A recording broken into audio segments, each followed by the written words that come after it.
Cindy, and I'm with my granddaughter Aria, who is my technical advisor. We are starting a YouTube, hopefully, called Cindy's Common Sense. It's to help people repair things on a dime. So today what we're going to do is fix this hole in the wall. I had a new range put in, which is lovely, and when they took the old one out, there was a big hole in the wall where they access the electrical. So what I did, there was stuff that was crumbling down on the side. I went ahead and kind of cleaned it out. You can use a sheetrock knife to go around, or just a blade, and then just break it off. So I've got a piece of sheetrock now. I'm just going to cut it.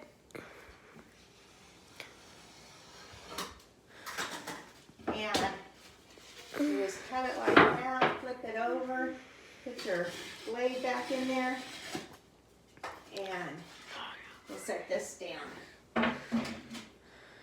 I think we'll make it a little bit smaller than that. So I'm going to cut it down again.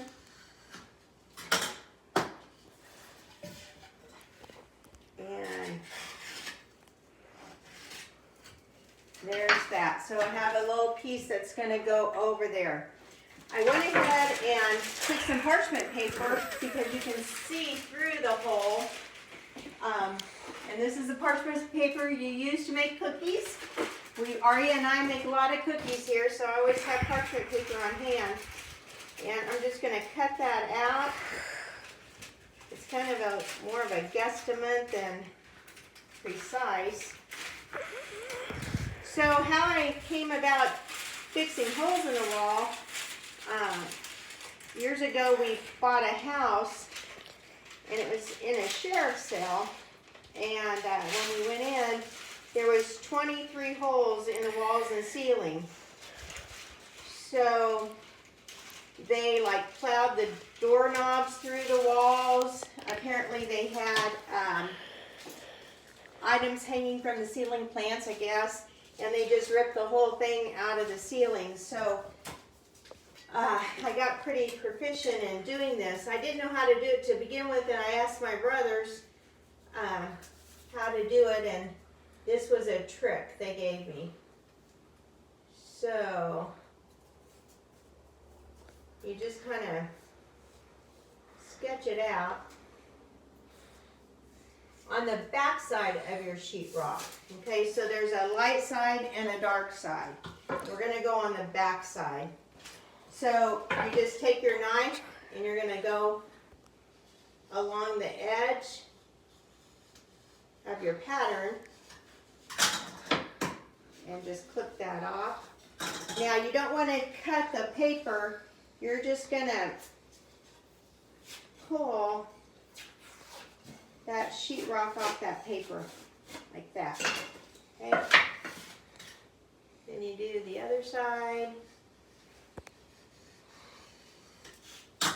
And again, just break it and pull it off.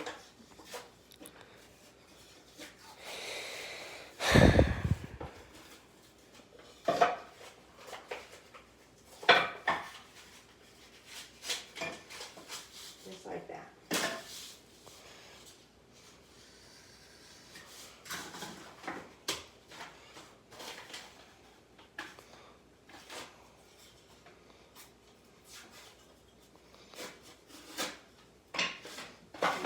That last corner.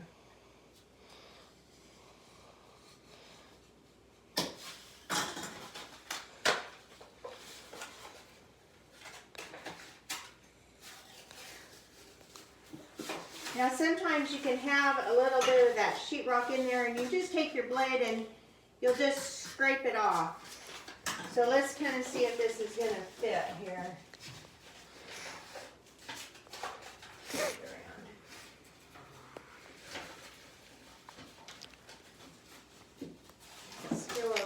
Too big, so we'll just trim it up a little bit more.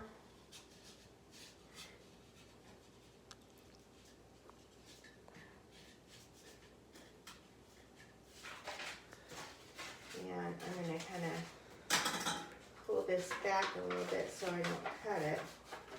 Because basically this paper is going to be my tape.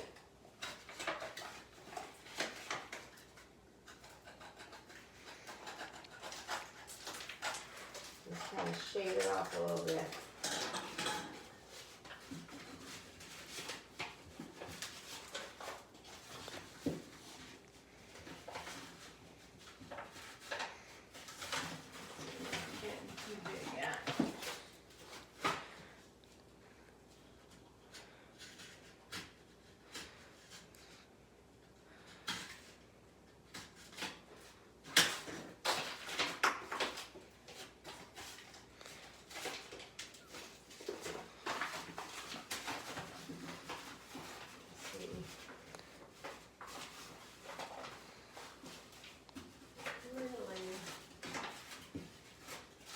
Pretty good.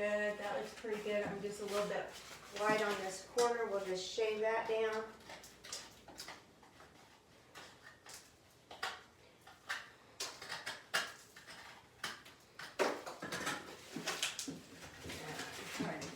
That goes in. Still a little bit on that corner. And a little bit at the top corner. I think we'll have it.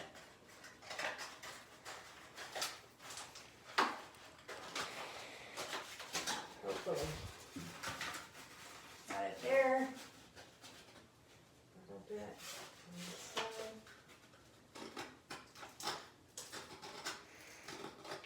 Got it. It's nice to get it pretty snug.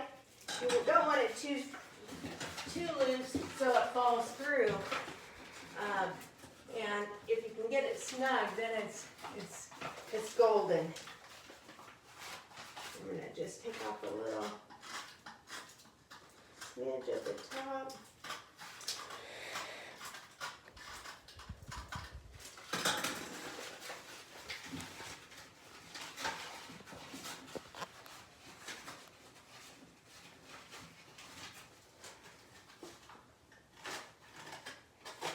Should have done a better job using my parchment paper to make a better pattern.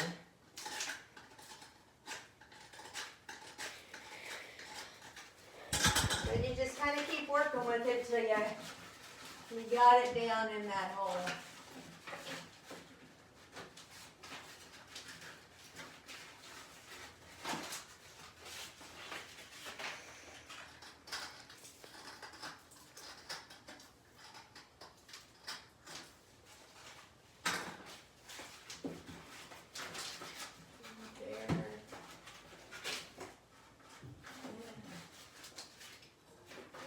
Is you can also scrape the inside of that as well.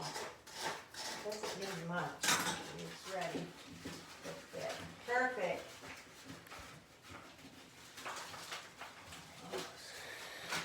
Almost perfect.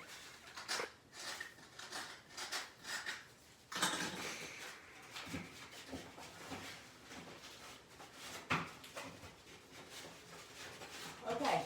So then take your, that's going to work, and you get your sheetrock mud joint compound and put some on your square. This square, I was really excited. I went to a garage sale one time and they had a whole bunch of sheetrock things.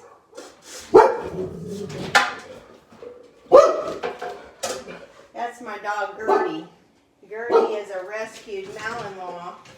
I kind of wish at times somebody else would have rescued her besides me, because she was, she's been a challenge, but she's, I guess, getting better. Don't really need to put it on the back side. Just kind of put a little bit on the corners.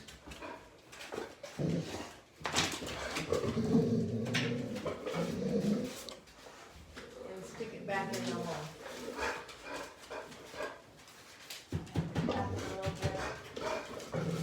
Perfect.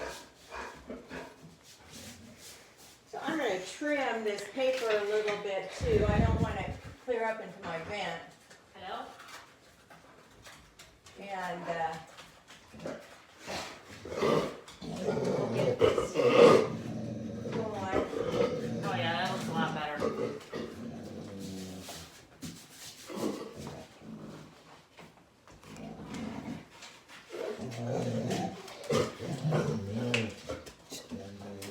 Alright, so the hole is patched.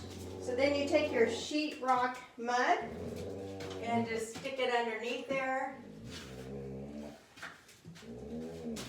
And stick it under over here. A little bit on this side. So basically what you're using is the paper off of the sheetrock instead of using tape. Just bring that around.